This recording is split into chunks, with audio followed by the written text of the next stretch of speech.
Well, the Turks are at it again. After massacring 1.5 million Armenians, they are now trying to destabilize the peace-seeking Israel and do all they can to increase terrorism. This latest event with the boats supposedly bringing humanitarian supplies to Gaza is a Turkish bloodbath. They should be immediately expelled from NATO and to be labeled what they are, which is an Islamic Jihadist terrorist state. They used to be trying to pretend to be Democrats, but they've clearly gone to the other side. And this is the next in a series of events, including denying us United States operational activities in the war against Iraq. So what exactly happened? Well, first of all, Gaza, there's no Israeli troops there. They pulled out unilaterally, and the day they did, thousands and thousands of missiles went from that day forward to try and kill innocent Israelis until Israel went in there in Operation Cast Lead. And what's interesting is that the Fatah leader, Abbas, begged Israel to clean out Hamas in Gaza, and when Israel finished the operation, Abbas was the first one to cynically say, oh, there were human rights violations, as Israel simply tried to protect its citizens.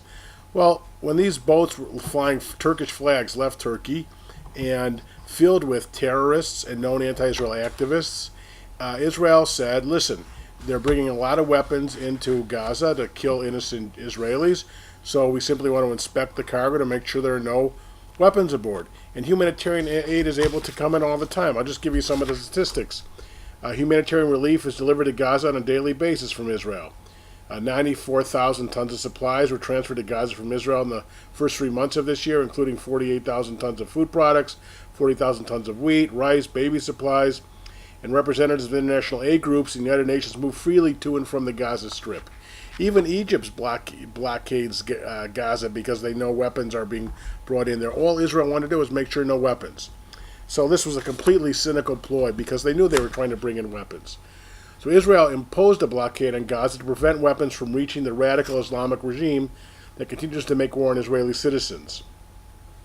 So upon learning about the Gaza flotilla, the Israeli government asked organizers to deliver their humanitarian aid first to an Israeli port where it could be inspected for weapons before being forwarded to Gaza.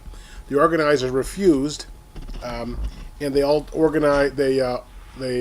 ignored multiple instructions from the Israeli Navy to change course and follow them to the Israeli port of Ashdod. Every country in the world has a right to blockade against possible arms shipments. On board the ships, according to Al Jazeera, the Arab newspaper, these supposed humanitarian Palestinians were singing, "O Jews, the army of Muhammad will return," a reference to the 628 massacre of Jews by the army of Muhammad. So they were trying to talk about how they were going to kill Jews.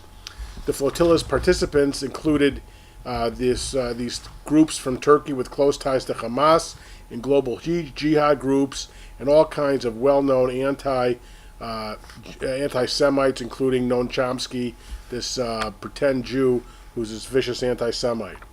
Now, when the family of Gilad Shalit, the Israeli soldier who was kidnapped during a cross-border raid by Hamas in 2006, offered to support the flotilla if, in exchange, they would agree to ask Hamas to permit international agencies to visit their son, they were rebuffed.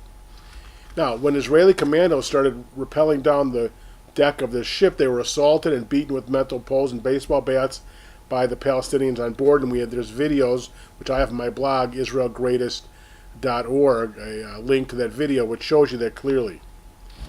So what we have here is another effort to not only delegitimize Israel, but to cynically pretend that Israel is trying to hurt humanitarian efforts when humanitarian aid goes every day. This is simply another attempt to kill Jews, bring weapons in to kill Jews, to try and further delegitimize Israel. And I think besides the well-known jihadists, it's clear now that Turkey is in their camp, should be immediately expelled from NATO. It's an Islamic jihadist nation. And the fact that they killed 1.5 million Armenians in the early part of the century should show really what is part of the Turkish character.